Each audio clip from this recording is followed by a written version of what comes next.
The Brexit blame game: who's really responsible for the UK-EU economic fallout?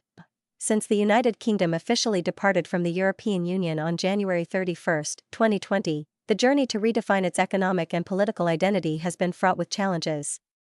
While some Brexiteers hoped for a swift and decisive break from the EU, enabling the UK to chart its own path and implement sovereign policies, the reality has been far more complex. Amidst ongoing economic turbulence, accusations are now being directed at those who opposed Brexit, the so-called Remainers, for allegedly stalling progress and perpetuating an economic landscape riddled with inefficiencies, high costs, and bureaucratic obstacles. A Brexit that wasn't fully delivered. Brexiteers argue that the UK has not yet fully capitalized on the opportunities that Brexit was supposed to bring. Among their chief complaints is what they term the tax rip-off, a situation where cross-border trade between the UK and the EU continues to be encumbered by high tariffs, VAT charges, and cumbersome customs procedures. These barriers, they claim, are remnants of a system overly reliant on EU norms and structures, which could have been dismantled had the post-Brexit leadership acted more decisively. They point the finger at Remainers, politicians, policymakers, and bureaucrats who, despite the referendum result, have allegedly undermined or slowed down the implementation of Brexit to preserve ties with the EU. This group, according to Brexiteers, includes influential figures within the political establishment who are unwilling to break free from the EU's regulatory orbit. For many businesses, the post-Brexit reality has meant increased costs and decreased competitiveness. Small and medium-sized enterprises, SMEs, in particular, have struggled to adapt to the new trading arrangements. Importing goods from the EU often entails paying VAT upfront, navigating complex documentation requirements, and enduring lengthy. These burdens have not only increased operational costs, but have also been passed on to consumers, leading to higher prices in the UK market. The food and beverage industry, for instance, has faced significant disruption.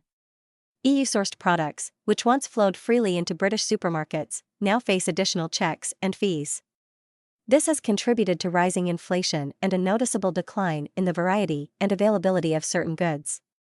Critics of the current state of affairs argue that these issues could have been mitigated if the government had acted more swiftly to streamline trade agreements or invest in domestic supply chains. The Remainer counterargument, blaming Brexit itself. Remainers, however, reject the accusation that they are to blame for these challenges.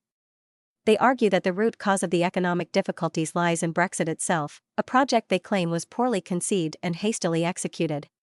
According to them, leaving the single market and customs union was always going to result in higher trade costs, reduced market access, and economic inefficiencies. In their view, the promises of a better deal outside the EU were unrealistic, and the current struggles are merely the natural consequences of that decision. Moreover, they contend that the UK government's handling of Brexit has been marked by mismanagement and a lack of long-term strategy. Critics point to the thin nature of the Trade and Cooperation Agreement, TCA, which, while avoiding a no-deal scenario, left many important issues unresolved. These gaps, they argue, are the source of much of the current economic friction. The blame game between Brexiteers and Remainers highlights the deep political and societal divisions that continue to define post-Brexit Britain. While Brexiteers accuse Remainers of sabotage, many Remainers see the accusations as an attempt to deflect responsibility from the failures of Brexit itself. This polarization has made it difficult to have a constructive. The ongoing debate has also spilled over into Parliament, where disagreements over the UK's post-Brexit trajectory have paralysed progress in some areas. Proposals to renegotiate parts of the TCA, adopt closer ties with the EU, or overhaul domestic regulatory frameworks are often met with fierce resistance from opposing factions.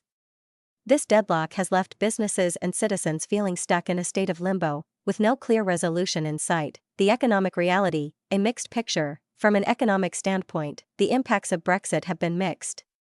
On the one hand, the UK has regained control over its immigration policy, allowing it to set its own rules for who can enter the country.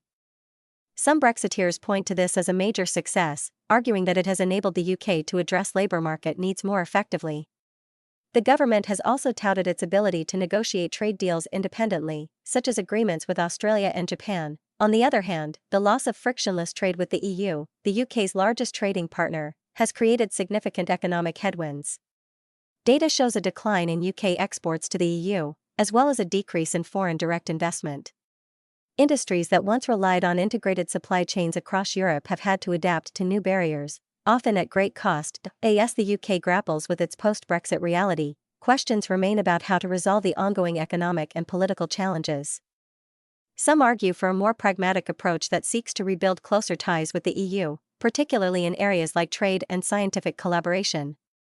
Others believe that the UK should double down on its efforts to capitalize on the freedoms afforded by Brexit, such as deregulating certain industries and expanding trade with non-EU countries. Ultimately, the debate over who is to blame for the UK-EU tax ripoff reflects a broader struggle to define what Brexit should mean in practice.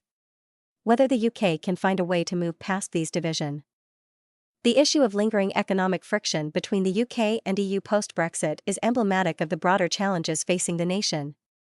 While Brexiteers blame Remainers for clinging to the old system and slowing progress, Remainers point to the structural flaws of Brexit as the root cause of the problems. The truth likely lies somewhere in between, highlighting the need for pragmatic leadership and a willingness to find common ground. As the UK navigates its path forward, the lessons of the past few years will undoubtedly shape its approach to future challenges and opportunities.